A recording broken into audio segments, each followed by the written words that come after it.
Assalamualaikum.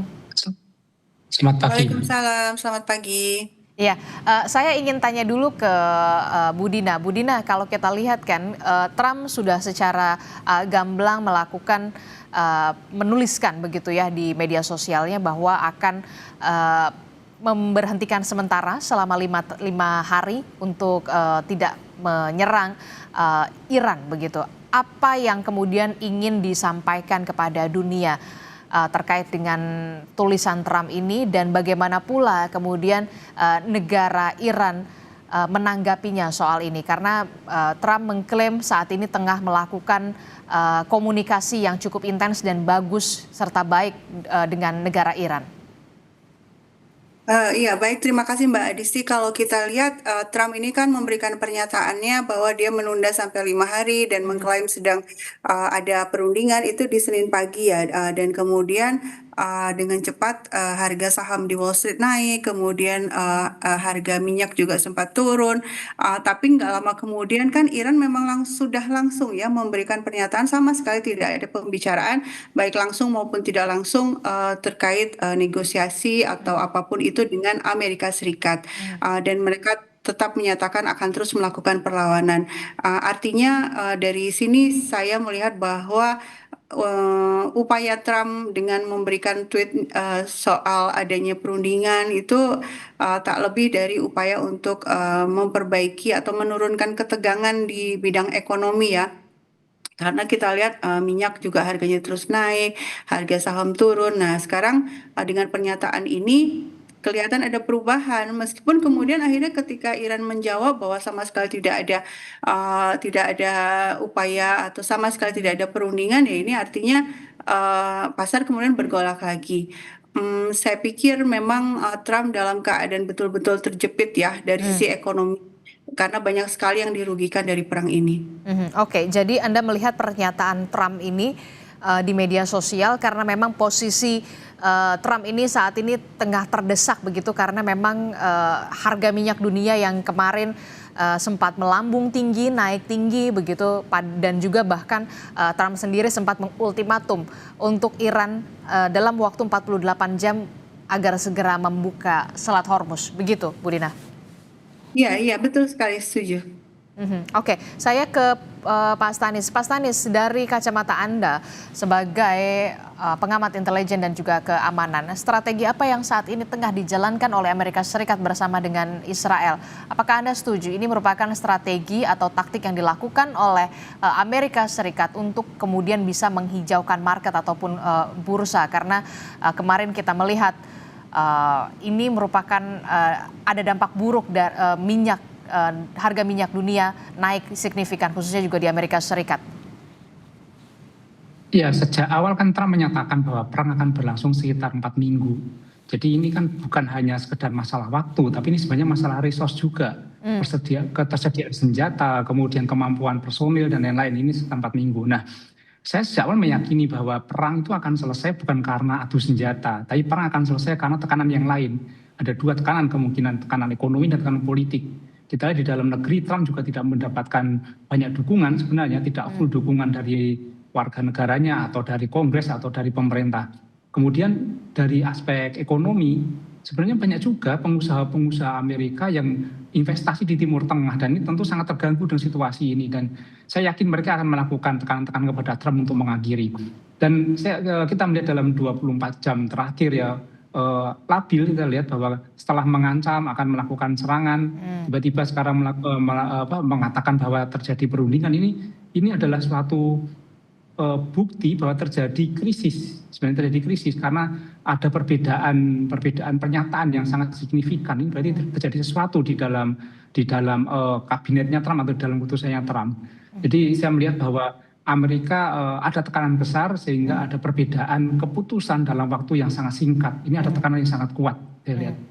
Oke, jadi ini ada apa ya? Ada perubahan yang signifikan yang semula mengancam begitu kemudian kita tahu belakangan Trump ini justru menyebut bahwa tengah bernegosiasi dengan Iran. Ini ada bentuk terdesakkah kemudian Trump di internalnya sendiri di Amerika Serikat untuk bisa mengamankan posisinya? Kalau Anda melihat seperti itu?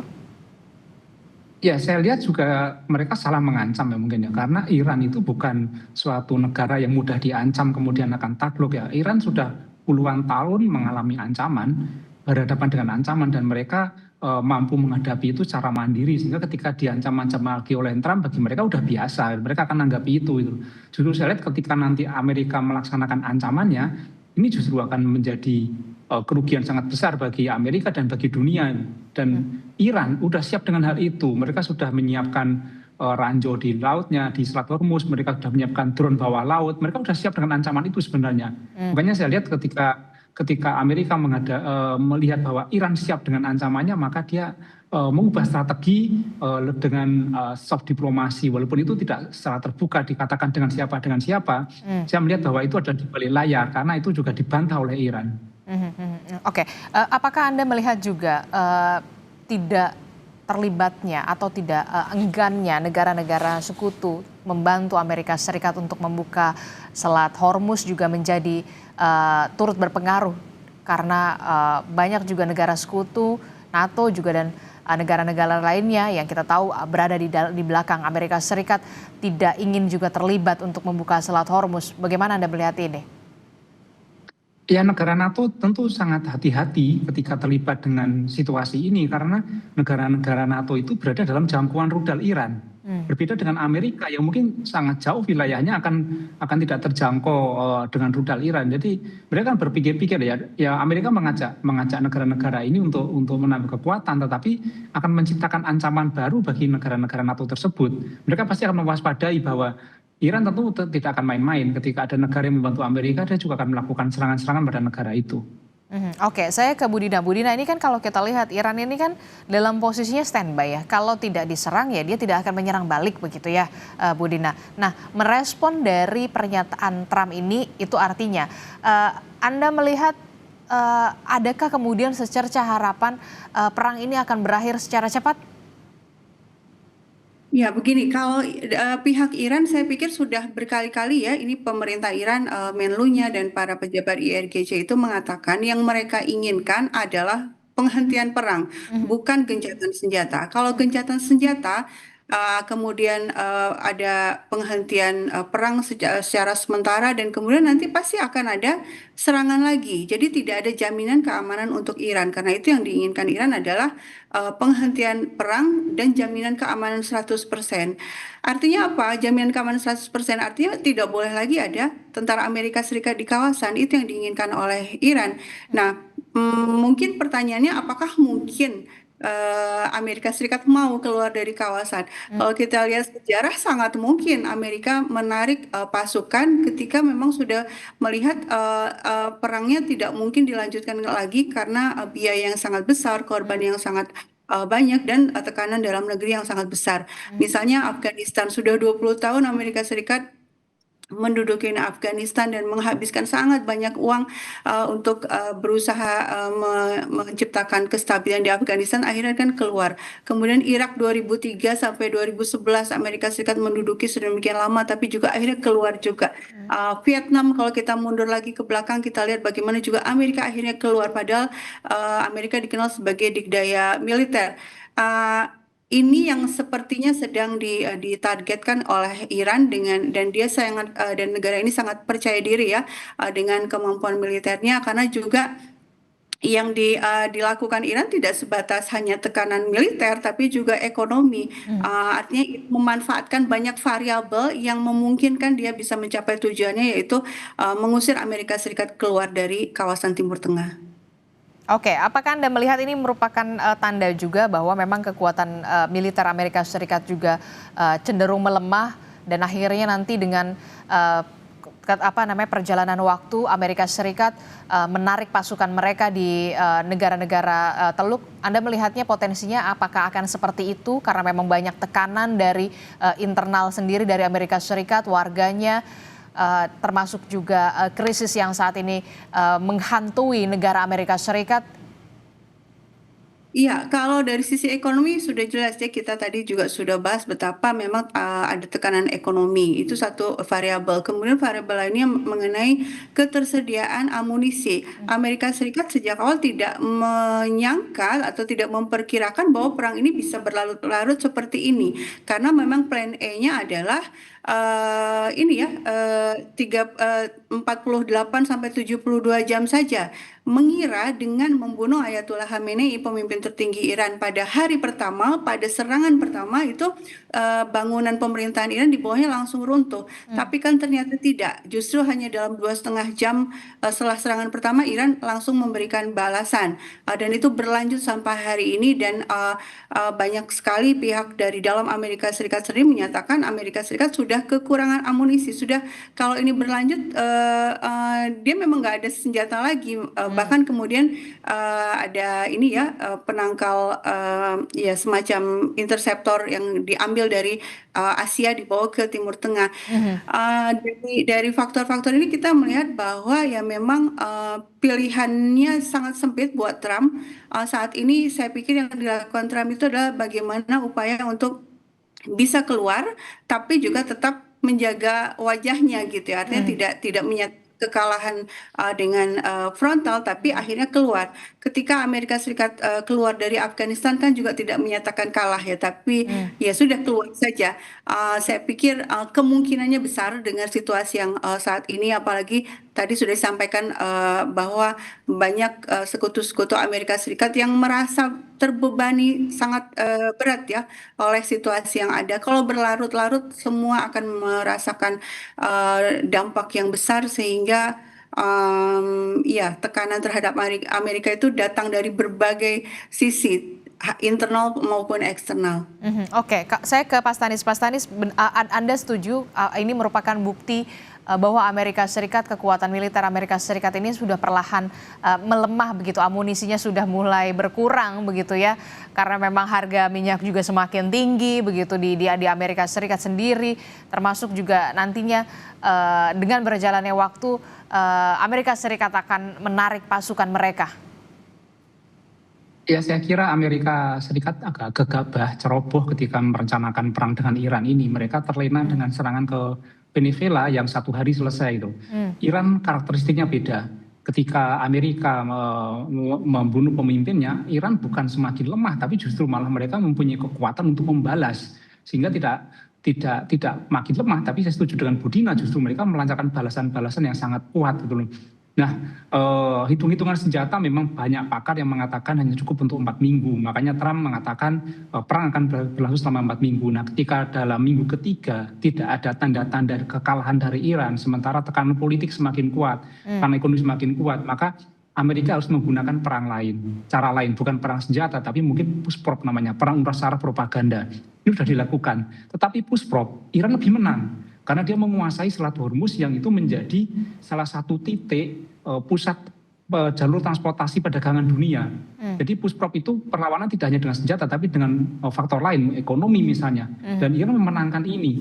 Mau nggak mau maka Trump menggunakan cara-cara yang lebih persuasif, walaupun itu tidak diakui Iran. Tapi ini saya melihat bahwa ini adalah tanda-tanda berakhirnya perang, bahwa berganti-ganti model dengan dinamika yang ada, ini menunjukkan bahwa sebenarnya ini adalah cara escape untuk menghentikan perang tanpa kehilangan muka. Saya sepakat Budina tadi. Oke, jadi ini adalah strategi Amerika Serikat untuk kemudian perlahan-lahan untuk bisa mengakhiri perang. Anda melihat tanda-tanda ini akan berakhir tidak akan lama lagi atau seperti apa kalau melihat dari pernyataan Trump dan termasuk juga apa yang saat ini dilakukan oleh Amerika Serikat? Ya, saya melihat resource-nya mungkin ready untuk 4 minggu ya. Jadi ketika ini sudah 3 minggu, mungkin dalam waktu 1 minggu ini sudah terjadi langkah-langkah lain yang tidak menggunakan senjata, sehingga nanti ketika pas 4 minggu atau 1 minggu ke depan itu perang akan berhenti, minimal sudah tidak ada serangan-serangan, tinggal serangan-serangan sporadis saja, dan saya duga serangannya hanya akan berfokus pada 2 titik, yaitu Iran menyerang Israel, Israel menyerang Iran, di situ saja. Oke, kalau menurut Bung Stanis ini paling tidak 1 pekan ke depan begitu ya. Nah, kalau menurut Budina sendiri bagaimana Anda melihat ini? Iya, saya pikir ini ya, dari sisi bahwa ketika Amerika Serikat perlu melakukan serangan ke Iran kan berarti butuh pangkalan militer. Militer. Nah, sekarang pangkalan militer di Timur Tengah di berbagai negara Teluk itu kan Hancur. sudah betul-betul diserang ya oleh Iran sehingga dan kapal perangnya Amerika Serikat juga sudah mundur dari Timur Tengah meskipun dikabarkan akan ada lagi kapal perang yang datang. Ya, kalau dari sisi waktu saya tidak bisa memastikan apakah seminggu. Tentu harapan saya kalau memang seminggu itu berita sangat baik buat kita juga karena kita terdampak ya dalam perang ini sangat baik buat dunia. Tapi yang perlu digaris bawahi adalah bahwa yang terpenting adalah Amerika Serikat betul-betul tidak lagi melanjutkan agresinya terhadap Iran ataupun kepada negara manapun. Kalau hanya sekedar mundur dan kemudian mempersiapkan diri lagi lalu menyerang lagi negara lain, dunia akan terus dikepung oleh konflik seperti ini dan kita juga akan mendapatkan dampak ekonomi yang sangat berat dan padahal ini bukan perang buat kita. Tadi Pak Stanis mengatakan bahwa sangat mungkin nanti zona konfliknya adalah antara Iran dan Israel. Ya, sangat mungkin itu terjadi ketika Amerika Serikat keluar, berarti kan tidak ada lagi yang bisa melindungi Israel. Rudal-rudal dari Iran tidak bisa lagi diintercept dan akan langsung ke Israel. Dan ini buat saya ini harapan yang sangat baik karena Palestina sebenarnya akarnya kan di Palestina ya. Iran itu diserang oleh Amerika Serikat dan Israel karena Iran memberikan bantuan senjata dan teknologi persenjataan kepada Palestina sehingga Iran dianggap ancaman oleh Israel dan Amerika Serikat. Nah, ketika Amerika Serikat semakin melemah bahkan keluar dari kawasan tentu yang dihadapi oleh Israel ya memang head to head adalah Iran dan para pejuang Palestina sendiri. Dan itu akan bisa mencapai apa yang diharapkan oleh sangat banyak orang ya bahwa Palestina bisa terbebas dari penjajahan Israel. Oke, kita berharap tentu saja ini bukan hanya soal penghentian sementara selama 5 hari, tapi kemudian ini benar-benar harus dihentikan demi kemanusiaan begitu ya. Tidak ada lagi positif yang bisa kita ambil dari hal semacam ini. Tapi yang kemudian menjadi pertanyaan saya selanjutnya, seberapa besar kemudian potensinya setelah Amerika Serikat selesai bersama dengan Iran akan kembali melakukan pola yang sama kepada negara-negara lain yang dalam tanda kutip memiliki sumber daya alam, taruhlah minyak yang saat ini kita tahu Iran, Venezuela punya minyak yang sangat kaya. Bagaimana Anda bisa melihat ini Bu Dina dan juga Pak Stanis, tapi jangan dijawab dulu, tetaplah bersama kami, temukan jawabannya di Breaking News Kompas TV, kami akan segera kembali. Kita masih membahas soal perang di Timur Tengah, saudara, antara Amerika Serikat Israel melawan Iran dan juga sebaliknya bersama dengan masih melanjutkan dialog bersama dengan Bu Dina dan juga Pak Stanis.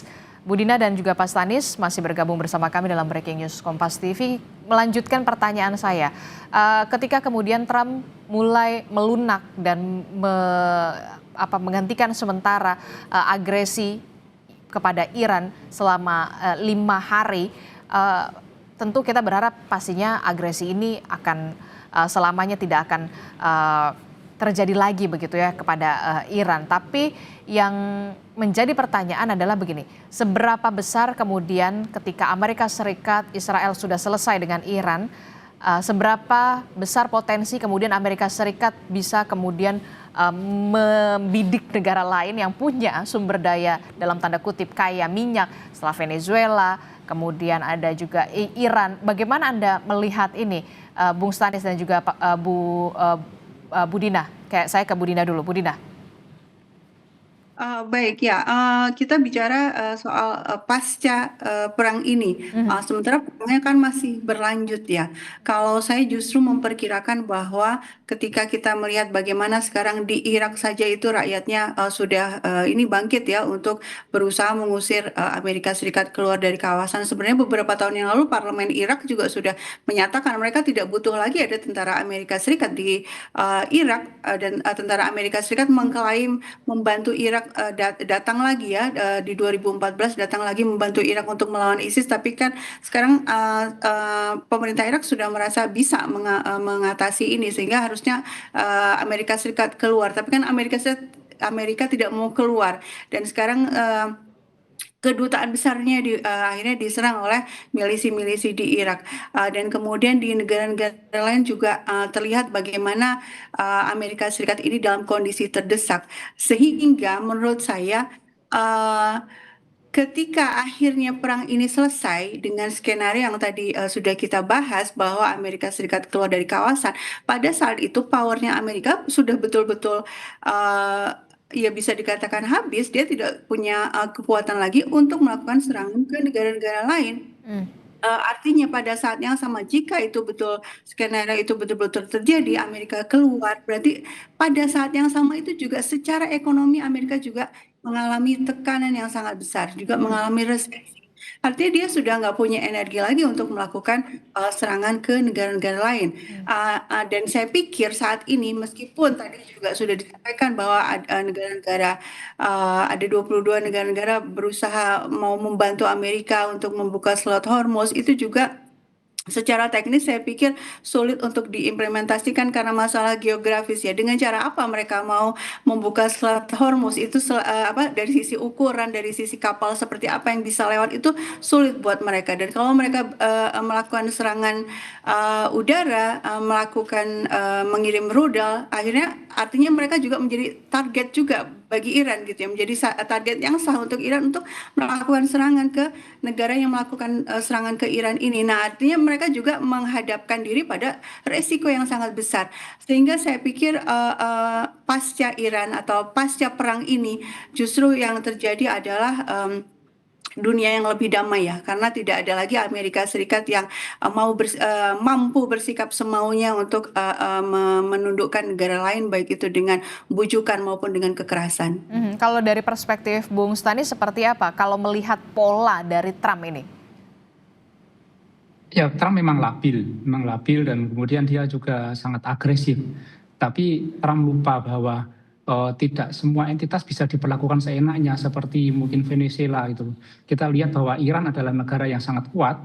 Dia juga sudah bertahun-tahun dia mengalami tekanan dan membangun kekuatan militernya. Nah, kita melihat bahwa Trump mengajak 22 negara NATO untuk membuka Selat Hormuz. Tidak semudah itu. Kalau misalnya negara-negara tersebut untuk mengerahkan kekuatan militer, saya melihat bahwa itu akan sangat sulit. Yang bisa dilakukan negara-negara NATO sebenarnya adalah melakukan diplomasi. Jadi membuka Selat Hormuz itu bukan dengan menambah kekuatan senjata untuk Amerika, tetapi harusnya mereka menjadi penengah di perundingan. Itu yang harusnya dilakukan gitu loh. Dan ketika mereka tidak mau diajak untuk melakukan pengerahan kekuatan militer, saya melihat bahwa Trump mengganti strateginya dari strategi militer menjadi strategi lain atau semacam cara lain supaya perang ini bisa berakhir atau minimal dia bisa menghentikan situasi ini tetapi tanpa kehilangan muka. Dan saya melihat bahwa saya setuju dengan Bu Dina bahwa Amerika nanti akan banyak tekanan pasca ini, terutama tekanan ekonomi, tekanan dalam negeri, dan paling penting adalah tekanan politik. Saya yakin bahwa tidak banyak sekali warga negara Amerika yang tidak menyetujui ini karena akan menguras anggaran mereka. Sehingga nanti setelah ini Trump akan berhadapan dengan masalah dalam negeri dan ini bisa membuat dunia sedikit lebih tenang pasca Trump sibuk dengan ekonomi dan politik di dalam negeri.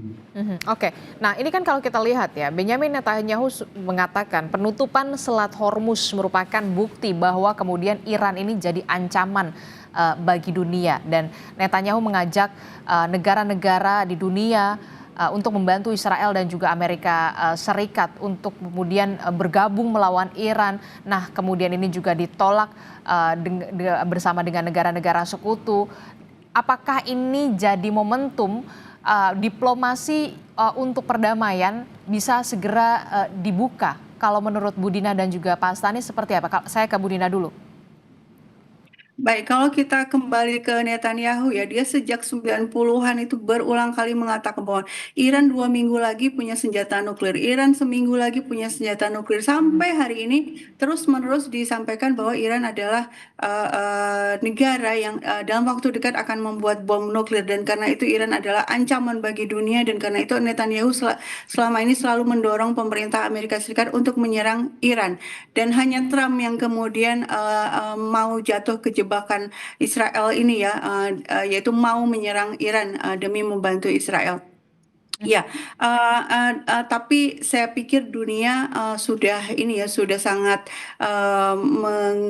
ini ya memahami ya bahwa apapun yang dikatakan Netanyahu itu seringkali ya berbohong gitu ya. Mhm. Dan memang untuk kepentingannya sendiri.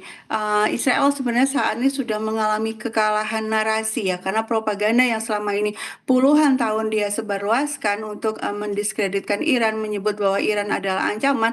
Sebenarnya narasinya sudah runtuh karena ya berkat media sosial dunia sudah melihat bahwa yang menyerang, yang menjadi agresor itu adalah Amerika Serikat dan Israel. Israel dan Iran adalah pihak yang membela diri dan itu dilindungi oleh hukum internasional. Pihak yang diserang berhak untuk melawan. Sehingga pernyataan Netanyahu ini hanya apa ya berusaha untuk menutupi situasi yang terjepit yang saat ini dia hadapi. Saat ini Israel betul-betul ini ya mengalami serangan hebat dari Iran dan banyak sekali kota-kotanya atau ya gedung-gedungnya yang hancur karena serangan itu sehingga ya dia berusaha untuk mencari lagi simpati dunia. Tapi dunia juga sudah melihat ya terutama sejak 2023 betapa justru Israel lah yang melakukan agresor yang melakukan genosida di Gaza dan di Lebanon Selatan dan sekarang juga membunuhi banyak orang di Iran. Oke, kalau melihat karakteristik pemimpin begitu mulai Trump, Netanyahu, termasuk juga Iran sendiri begitu, apa yang bisa membuat kemudian Selat Hormuz ini bisa perlahan lagi terbuka begitu, Iran bisa melunak sedikit demi sedikit. Kalau menurut Anda, Bu Dina? Ya, sebenarnya kalau kita lihat pernyataan Menlu Arakci ya, dia kan mengatakan kami nggak menutup Selat Hormuz, dia bilang gitu kan. Mhm. Cuma dalam situasi yang penuh tekanan seperti ini karena sedang perang, memang Pak secara logika kapal-kapalnya tidak ada lagi yang menjamin ya, asuransinya nggak ada lagi yang menjamin. Hmm. Karena siapa tahu nanti ada rudal yang nyasar misalnya, artinya keamanan itu justru yang membuat kapal-kapal tidak bisa lewat. Ancaman keamanan atau persepsi keamanan ya. Dan Iran sendiri menyatakan dia akan mengizinkan dan memang sudah mengizinkan negara-negara yang tidak terlibat dalam serangan kepada Iran. Artinya mudah saja buat negara-negara sedunia ini kalau memang berkepentingan agar kapalnya lewat, ya bernegosiasi dengan Iran, menyatakan sama sekali tidak terlibat dalam serangan terhadap Iran Hmm. dan akan bersahabat dengan Iran dan memenuhi persyaratan yang diminta oleh Iran. Antara lain apa transaksinya itu dengan yuan. Nah, itu kan menurut saya ini juga bentuk perlawanan ekonomi juga ya yang dilakukan oleh Iran ya, berusaha melemahkan dolar. Sehingga seperti yang kita bahas dari tadi, kekalahan Amerika Serikat itu tidak hanya dari sisi persenjataan tapi juga dari sisi betapa secara ekonomi Amerika juga mengalami tekanan terutama karena perubahan aturan di Selat Hormuz ini ya yang tadinya didominasi oleh dolar sekarang dengan yuan. Oke, ini bukan hanya soal kekalahan perang, tapi juga soal kekalahan ekonomi begitu yang kemudian sudah ada di depan mata Amerika Serikat. Nah, kalau beberapa waktu lalu kita melihat bagaimana Presiden Amerika Serikat Donald Trump menuliskan di media sosialnya bahwa akan menghentikan sementara agresi Amerika Serikat kepada Iran selama 5 hari berturut-turut karena memang tengah ada negosiasi antara Amerika Serikat, Israel bersama dengan Iran. Tapi kemudian ada informasi terbaru yang kami dapatkan bahwa memang Iran membantah tengah bernegosiasi dengan Presiden Amerika Serikat Donald Trump terkait dengan opsi-opsi penyelesaian perang Timur Tengah. Televisi nasional Iran menyiarkan pernyataan pemerintah Iran yang dikutip dari pernyataan juru bicara parlemen Mohammad Bagher Al-Khalibaf yang membantah adanya segala bentuk negosiasi dengan Amerika Serikat. Tehran mengklaim pernyataan Trump sebagai bentuk penyebaran berita hoax untuk memanipulasi pasar keuangan dan minyak dunia, serta mencoba keluar dari situasi sulit yang kini menjerat Amerika dan juga Israel. Nah, kalau kita lihat ya Bu Dina dan juga Bung Stanis, sudah secara tegas dikatakan oleh Iran melalui pemerintah Iran yang dikutip oleh juru bicara parlemen yakni Muhammad Bagher Kalibaf yang membantah segala bentuk negosiasi dengan Amerika Serikat bahwa dikatakan pernyataan Trump adalah bentuk penyebaran berita hoax untuk memanipulasi pasar keuangan dan minyak dunia. Serta ini adalah strategi yang dilakukan oleh Amerika Serikat untuk bisa keluar dari situasi sulit yang saat ini menjerat Amerika dan Israel. Anda sepaham dengan ini, Bu Dina? Ya, sangat setuju karena memang ya Trump tuh kayak apa ya, dia terjebak dalam situasi yang tidak ada jalan keluar buat dia. Karena ya tadi secara persenjataan ternyata tanpa diduga oleh Amerika Serikat dan Israel, ternyata Iran tuh punya nafas yang sangat panjang, bisa melawan terus-menerus sampai hari ini sudah minggu keempat. Dan kemudian juga dari sisi ekonomi tadi Iran juga menyatakan kami tidak menutup Selat Hormuz tapi menyeleksi istilahnya gitu. Artinya sekarang negara-negara pun juga memperjuangkan kepentingannya sendiri-sendiri. Mereka mendekati Iran dan kemudian melakukan negosiasi bilateral. Tidak perlu lagi ada Amerika di situ dan kemudian beberapa negara kan sudah lewat kapalnya. Artinya ya memang ini terlihat sikap labil yang menunjukkan keputusasaan Trump ya. Entah apalagi yang harus dilakukan untuk bisa menghentikan perang ini, tapi dia juga harus mempertahankan bahwa Amerika yang menang. Sehingga berkali-kali kan pernyataan sebelumnya juga kami sudah mencapai kemenangan, Iran sudah dilumpuhkan dan lain-lain yang tidak bersesuaian dengan realitas di lapangan. Ternyata Iran masih terus melanjutkan serangannya. Sekarang saya pikir sudah serangan ke-74 ya. Saya pikir dari pihak Iran terlihat bahwa memang kepercayaan dirinya terus ya masih sangat tinggi. Dan kalau tadi dilihat di video itu banyak orang berkerumun di sana. Memang setiap malam di Iran sejak gugurnya Ayatollah Khamenei, setiap malam itu orang-orang Iran tuh berkumpul di lapangan-lapangan. Meskipun dengan resiko ada bom yang jatuh yang sengaja dijatuhkan ke tengah mereka dan sudah terjadi ya, ada orang yang berkumpul di lapangan dan kemudian tewas karena ada bom dari Amerika Serikat. Tapi itu menunjukkan bahwa spirit orang Iran betul-betul sedang tinggi. Mereka menginginkan adanya pembalasan, sehingga buat Iran sama sekali tidak ada kata negosiasi. Yang diinginkan adalah penghentian perang secara total, dan penghentian perang artinya apa? Pihak yang lebih di bawah, yang lebih kalah di sini harus mengikuti aturan-aturan atau persyaratan-persyaratan yang diminta oleh pihak yang lebih menang. Dan Iran sudah menetapkan yang diinginkan adalah ganti rugi perang, kerusakan perang, dan kemudian Amerika Serikat betul-betul keluar dari kawasan. Oke, kalau dari Bung Stanis, bagaimana dengan kacamata Anda kalau Iran mengatakan Trump melakukan penyebaran berita hoax untuk kemudian memanipulasi pasar keuangan dan juga minyak dunia karena memang sudah terjerat oleh krisis begitu untuk bisa keluar dari situasi sulit. Ini adalah bentuk keputusasaan seorang Presiden Amerika Serikat Donald Trump atas situasi ini atau seperti apa Anda membacanya? Dalam suatu ekosistem perang tidak dilakukan hanya dengan senjata. Dengan senjata tembak-tembakan senjata itu tidak, tetapi juga dengan bentuk lain seperti push prop namanya, perang uras sara dan propaganda. Dan Amerika memainkan ini untuk mengurangi tekanan dunia, terutama tekanan dari politik dan ekonomi. Makanya dia melakukan strategi bahwa dia menyatakan telah terjadi diplomasi atau perundingan, walaupun itu dibantah oleh Iran. Di sisi lain ada beberapa pengamat juga analis mengatakan bahwa ini sebenarnya adalah menunjukkan senjata Amerika sudah mulai menipis, makanya dia perlu jeda. Nah, yang berbahaya adalah ketika dia jeda, dia loading senjata, lalu ketika senjata sudah siap, dia melakukan serangan lagi, sehingga dia tidak bisa dipercaya lagi oleh banyak negara. Ini juga mungkin terjadi.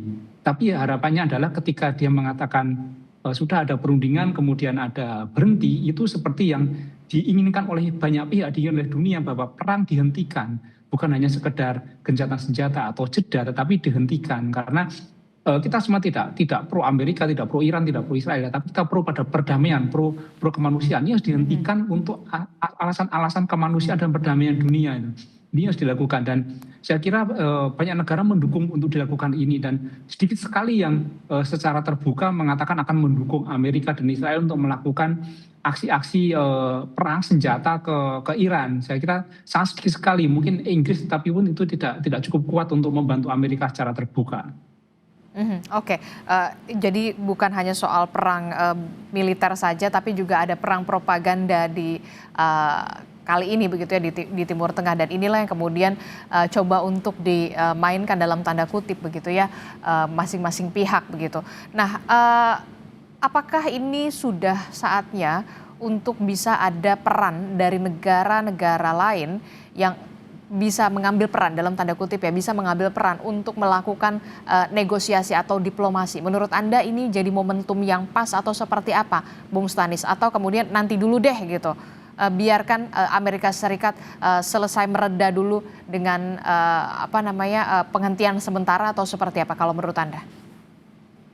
Ya, pasti banyak negara yang menginginkan perang ini segera berhenti, tetapi dengan caranya masing-masing, entah dengan melalui penghubung-penghubungnya ke Amerika atau dengan menunjukkan sikap-sikapnya. Tetapi saya melihat bahwa Trump tidak mau diatur oleh negara-negara lain. Dia tidak merasa tidak mau direndahkan atau kehilangan muka. Maka yang bisa menghentikan Trump adalah tekanan politik di dalam negeri dan tekanan ekonomi. Saya kira dua hal ini yang bisa nanti membuat Trump menghentikan perang. Oke, kalau menurut Bung Stanis, ada hal yang kemudian bisa memberhentikan perang adalah tekanan politik dan juga tekanan ekonomi di dalam negeri Amerika Serikat. Anda sepakat dengan ini, Bu Dina? Tapi jangan dijawab dulu. Kita akan dengarkan jawaban dari Bu Dina sesaat lagi. Tetaplah bersama kami dalam Breaking News Kompas TV. Kami akan segera kembali. Masih melanjutkan diskusi kita terkait dengan perang di Timur Tengah ini. Masih bersama dengan Bung Stanis dan juga Bu Dina. Kalau menurut Bung Stanis tadi mengatakan hal yang menjadi satu-satunya faktor untuk bisa menghentikan secara total agresi yang dilakukan oleh Amerika Serikat kepada Iran adalah tekanan politik dari Amerika Serikat, tekanan politik di dalam negeri Amerika Serikat, dan juga tekanan ekonomi di Amerika Serikat itu sendiri. Kalau menurut Bu Dina, apa satu-satunya yang bisa menghentikan agresi Amerika ke Iran, kalau menurut Anda?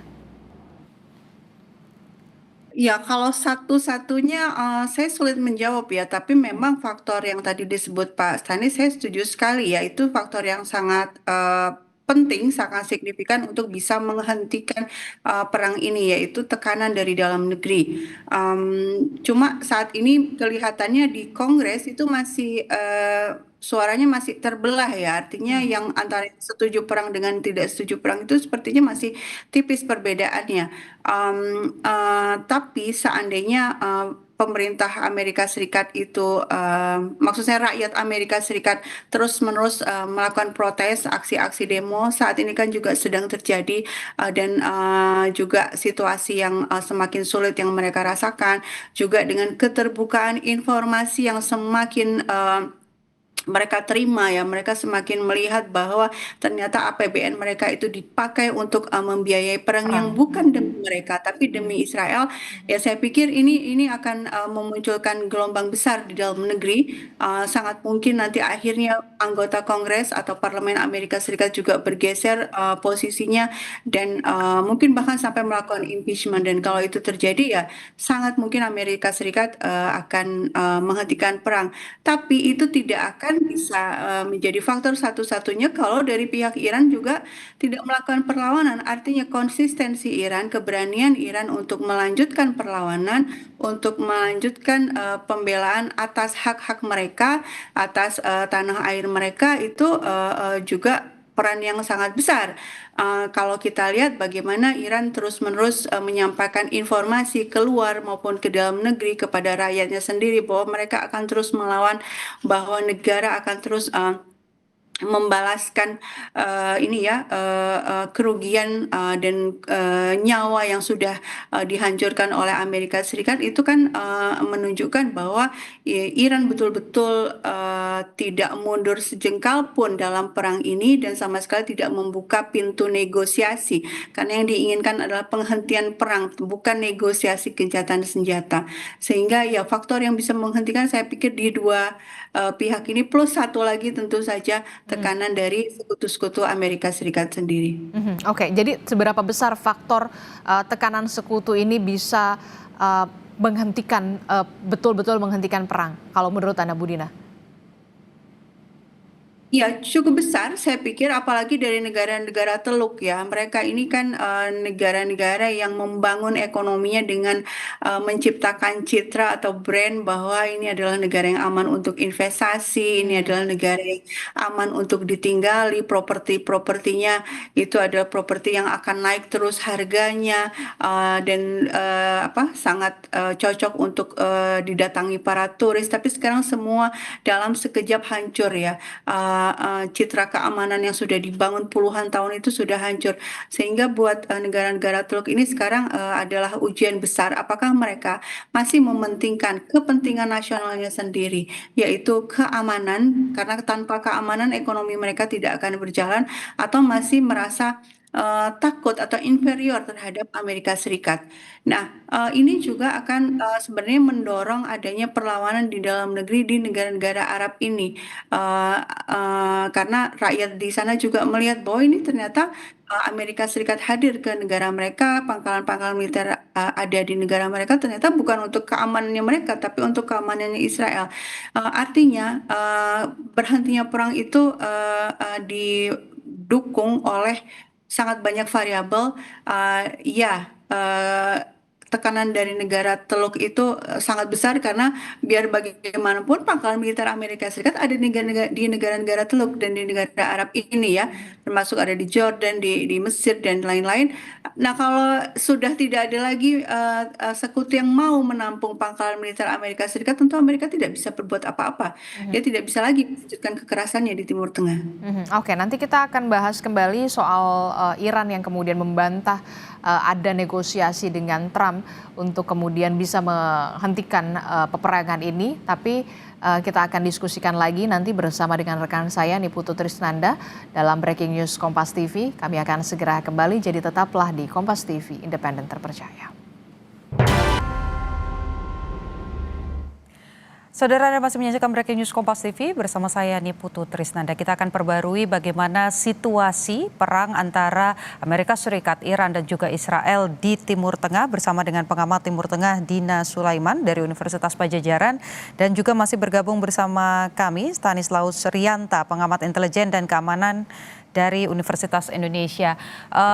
Saya mau ke Mbak Dina terlebih dahulu. Kalau tadi sebelum jeda sempat dipertanyakan begitu ya, bantahan dari Iran ini sebetulnya juga sejalan. Bagaimana Iran bilang kita sudah tidak mau lagi negosiasi karena berkali-kali negosiasi ini hanya berujung pada kekecewaan. Anda melihat dengan adanya tanggapan dari Iran ini, apakah ini artinya sudah tidak ada jalan keluar lain bagi Amerika Serikat selain mundur dan menghentikan perang? Kalau saya pikir ya, tidak ada pilihan lain. Dan ini bukan hal yang mustahil sebenarnya. Bahwa kekuatan militer Amerika Serikat yang ya di atas kertas memang dari sisi pendanaan, dari sisi kualitas senjata itu dia disebut sebagai kekuatan militer terbesar di dunia. Tapi kan perang tidak ditentukan hanya dengan kekuatan senjata saja, tapi juga kecerdikan. Kita lihat bagaimana Iran ini memanage perang ini dengan juga strategi yang luar biasa ya. Dia menggunakan drone yang jauh lebih murah daripada drone-nya Amerika Serikat, rudal yang biayanya jauh lebih murah, dan ini membuat Amerika Serikat ini ya kehabisan interceptor, sehingga ya, kalau dari sisi persenjataan sekarang mulai kehabisan amunisi, kemudian juga tekanan ekonomi sedemikian besar, lalu sebentar lagi mau ada pemilu setelah juga di Amerika Serikat, artinya tekanannya tuh udah dari banyak pihak, dari banyak sisi, ya sepertinya memang satu-satunya cara buat Amerika Serikat keluar dari situasi ini supaya tidak lebih berdarah-darah lagi ya memang hentikan perang. Oke, Mas Stanis, dengan latar belakang Anda sebagai pengamat intelijen dan juga keamanan, melihat Trump sendiri bilang hanya punya kekuatan selama 4 minggu untuk berperang, kemudian juga tidak ada dukungan dari negara-negara seperti NATO, banyak negara yang kemudian menyampaikan tidak mau memberikan base op-nya begitu ya, atau landasan militer yang untuk digunakan oleh Amerika Serikat. Anda melihat ini seperti apa? Apakah kelemahan Amerika Serikat dari sisi persenjataan ini juga menjadi faktor penentu dalam cepat atau lambatnya perang di Timur Tengah ini selesai dengan Iran? Ya kalau dari aspek senjata kan sudah sangat jelas bahwa Amerika merupakan negara dengan kekuatan militer paling kuat ya. Di global air power Amerika nomor 1, sementara Iran nomor 16, Israel nomor 15. Dari senjata pasti lebih unggul, dari pendanaan lebih unggul. Tetapi perang tidak hanya itu. Ketika nanti ada tekanan ekonomi, tekanan politik, itu bisa menjadi variabel-variabel yang kuat untuk menghentikan perang. Tetapi berakhirnya perang tentu kan tidak harus menunggu bahwa salah satu hancur, salah satu kalah, tidak gitu loh. Mungkin di antara perang ini bisa disela dengan adanya perundingan-perundingan, dan itu pasti sudah dilakukan.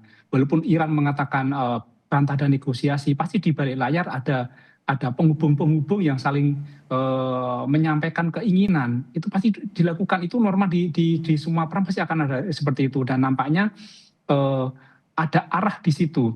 Saya meyakini bahwa tidak lama lagi akan ada penghentian konflik terbuka seperti ini, kemudian akan berlanjut semakin melemah, kemudian berlanjut dengan perang uras saraf dan propaganda. Ini posisi seperti itu. Kemudian nanti akan ada jeda. Kemudian paling perang akan berakhir terkonsentrasi pada antara Irak dan Israel. Tetapi tadi dikatakan bahwa apakah senjatanya itu habis? Ya habis mungkin saja. Tetapi dari sistem persenjataan Amerika tetap masih kuat. Saya meyakini itu masih kuat. Tapi Amerika memilih tidak akan menggunakan itu karena tekanan-tekanan yang lain, tekanan ekonomi dan tekanan politik.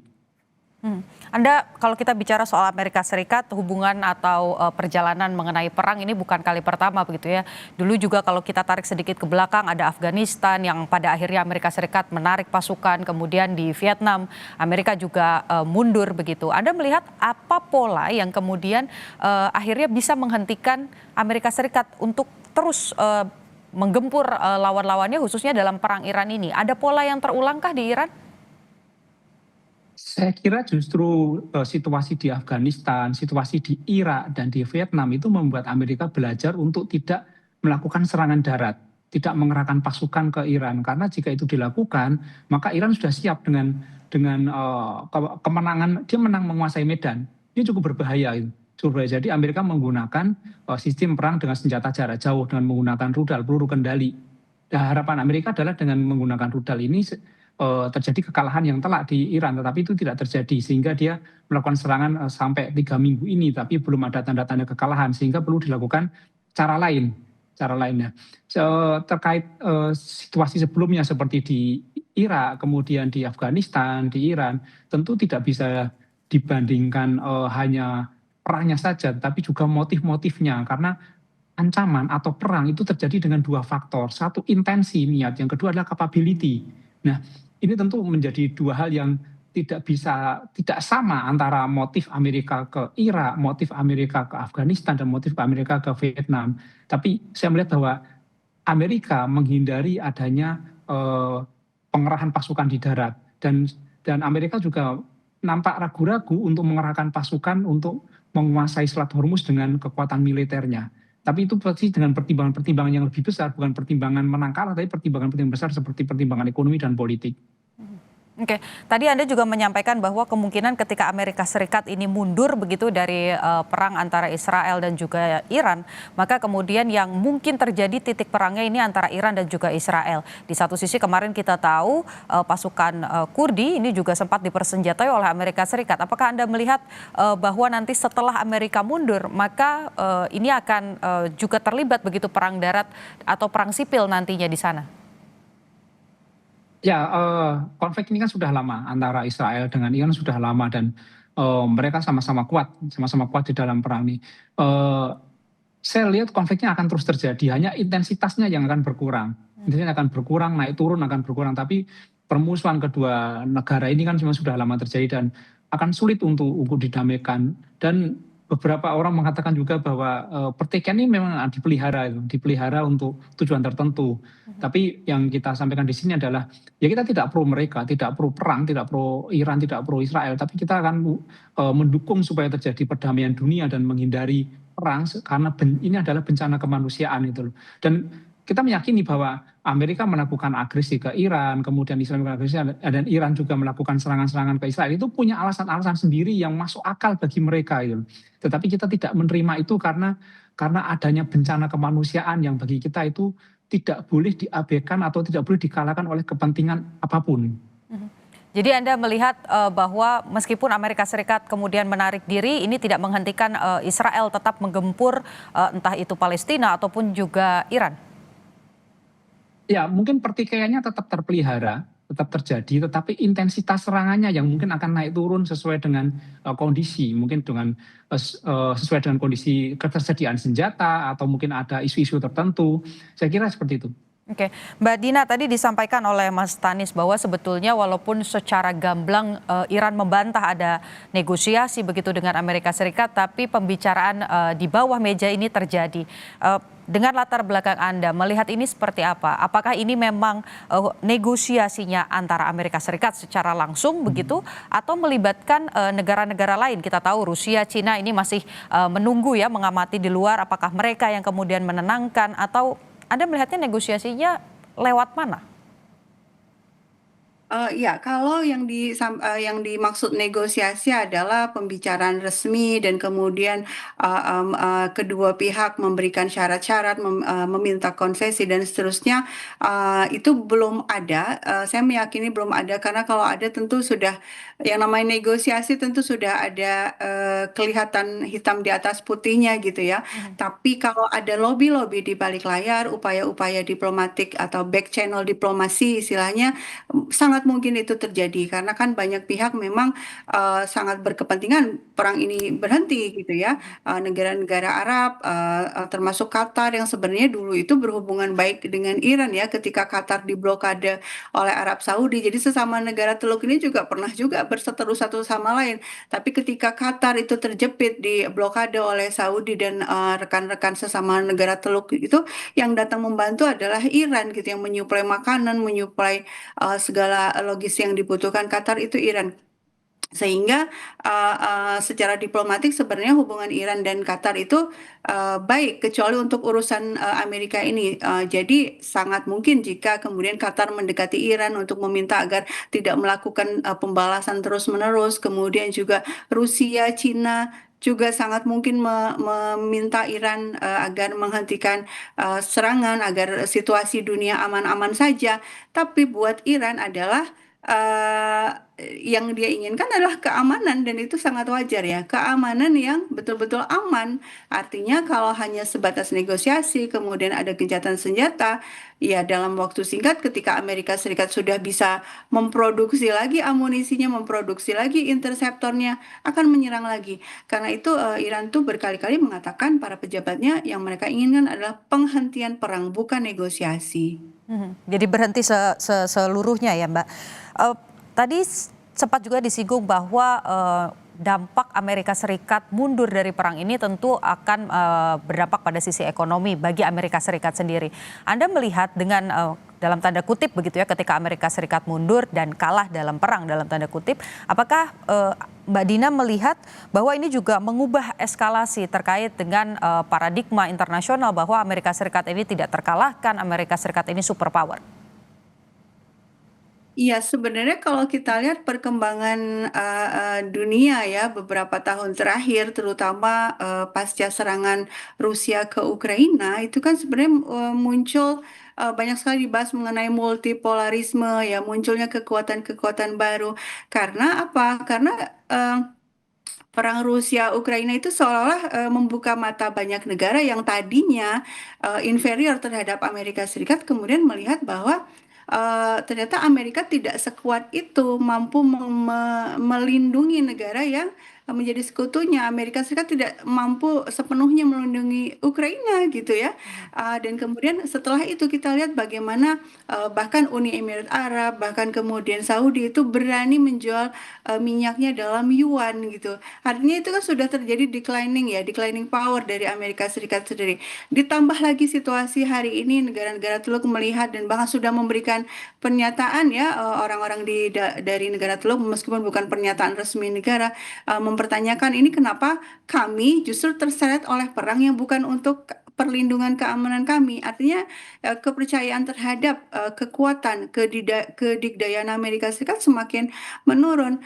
Nah, ditambah lagi kalau di dalam negeri, tadi sudah kita bahas juga, kalau di dalam negeri juga ada tekanan karena resesi ekonomi yang semakin berat, ya semakin citra Amerika Serikat sebagai sebuah negara yang adidaya, yang punya kekuatan militer, punya kekuatan ekonomi yang besar, itu juga semakin runtuh. Dan negara-negara yang tadinya inferior akan memiliki keberanian lebih untuk bertransaksi non-dolar. Nah, ini akan menimbulkan perubahan ekonomi yang sangat besar di dunia ya. Oke, bisa dibilang bahwa secara pasar begitu Amerika terdegradasi?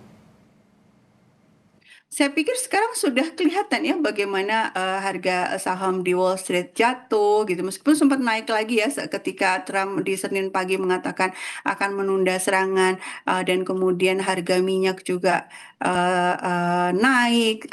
Ketika harga minyak naik berarti kan Amerika Serikat di dalam negeri juga kesulitan dalam banyak hal, meskipun dia tidak berkepentingan dengan Selat Hormuz, sebenarnya hanya 3% kan minyaknya yang datang dari Selat Hormuz. Tapi kan yang namanya ekonomi global itu berjalin berkelin, dan di satu titik ada kenaikan, yang lain juga akan kena. Artinya memang ya dominasi Amerika Serikat di kawasan betul-betul tergerus ya dengan perang yang salah langkah dari Trump ini. Oke, tadi ada sempat juga menyinggung Mbak Dina soal pemilu sela. Apakah turunnya tensi Amerika Serikat dalam perang antara Iran dan juga Israel ini memang sepenuhnya karena ada pemilu sela, dan mungkin eskalasinya akan naik ketika pemilu sela ini selesai? Kalau kita lihat sejarah perang-perang Amerika Serikat sebelumnya ya, perang Vietnam, perang Irak, perang Afghanistan, itu kan Amerika Serikat keluar dari Irak, keluar dari Vietnam, keluar dari Afghanistan kan ada tekanan politik di dalam negeri, tekanan publik di dalam negeri. Karena apa? Biayanya itu sudah terlalu besar gitu, sehingga betul-betul membebani APBN, apalagi saat ini gitu. Nah, sekarang di pemilu sela tentu rakyat juga akan melihat ternyata Partai Republik yang menjanjikan MAGA, menjanjikan Make America Great Again, menjanjikan tidak akan ada perang lagi, menjanjikan bahwa Trump akan fokus untuk membangun ekonomi di dalam negeri, ternyata tidak terpenuhi. Sehingga sangat mungkin Republik akan kalah dalam pemilu sela, dan Kongres akan lebih banyak diisi oleh Demokrat. Ada peluang bahwa perang akan berhenti ketika kemudian parlemen memutuskan untuk impeachment misalnya. Cuma pertanyaannya adalah bahwa kan ini sangat terkait dengan Israel ya. Perang ini tuh satu paket dengan Israel. Sementara kita tahu di Amerika Serikat lobby Israel itu kuat sekali. Ada AIPAC, ada lain-lain yang mempengaruhi atau punya dominasi terhadap para anggota Kongres, baik itu Republik maupun Demokrat. Tentu ya ada peluang bahwa perang berhenti ketika pemilu sela kemudian membuat Republikan kalah suara, tapi juga masih tanda tanya juga kalau mengingat banyak sekali anggota Kongres di Amerika Serikat itu mendapatkan uang dari lobby-lobby Israel ini. Kompleks, bahkan terjadi juga permasalahan di internal di dalam negeri Amerika Serikat. Kita harus menunggu. Kalau Mas Tanis, ini sekaligus juga pertanyaan terakhir. Jadi apa yang mungkin terjadi dalam waktu dekat ini, dan khususnya pertanyaannya adalah kita, Indonesia, apa yang harus kita lakukan? Karena kalau bicara perang kita tentu berharap kalau bisa berakhir besok begitu ya. Tapi tidak ada yang bisa memprediksi apa yang harus kita lakukan. Ya, kalau dalam beberapa hari terakhir saya lihat akan ada mulai tensi senjata, perang senjata akan turun dan akan ada jeda, kemudian akan berakhir perang ini, tapi bukan karena kalah, tetapi karena tekanan ekonomi dan politik. Nah, ini yang kita harus soroti adalah situasi dalam negeri. Kita tidak perlu membuat bahwa perang ini justru menimbulkan kebencian kita kepada pihak yang tidak kita sukai. Bagi yang pro Iran nanti benci pada Amerika, bagi yang pro Amerika benci pada Iran. Yang kita dukung adalah kemanusiaan, yang kita dukung adalah perdamaian dunia. Jadi konteks kita dalam melihat situasi ini adalah kita saling menguatkan atau menguatkan untuk tidak melakukan hal yang sama, agresi kepada pihak lain atau membenci pihak lain itu. Dan karena ekonomi yang sudah berdampak pada kita ini menjadi beban yang cukup berat juga, jadi tidak perlu menambah beban dengan saling membenci atau pro sana sini, tapi bagaimana kita bertahan, kita meningkatkan ketahanan kita supaya kita bisa menghadapi situasi ini dengan sangat baik. Oke, baik. Fokus pada ketahanan dalam negeri, termasuk juga sektor ekonomi dan juga ketahanan pangan, karena ini yang memang jadi fokus utama dari Indonesia. Dan juga tidak boleh ada agresi terhadap pihak tertentu, tapi semangatnya adalah terkait dengan kemanusiaan, bahwa perdamaian ini adalah hak semua orang dan juga semua bangsa. Terima kasih sudah berdiskusi atau berdialog di Breaking News Kompas TV, Stanislaus Rianta, pengamat intelijen dan keamanan dari Universitas Indonesia, dan juga sudah bergabung tadi berdialog bersama Kompas TV, pengamat Timur Tengah Universitas Padjadjaran, Dina Sulaiman. Terima kasih. Saudara, Breaking News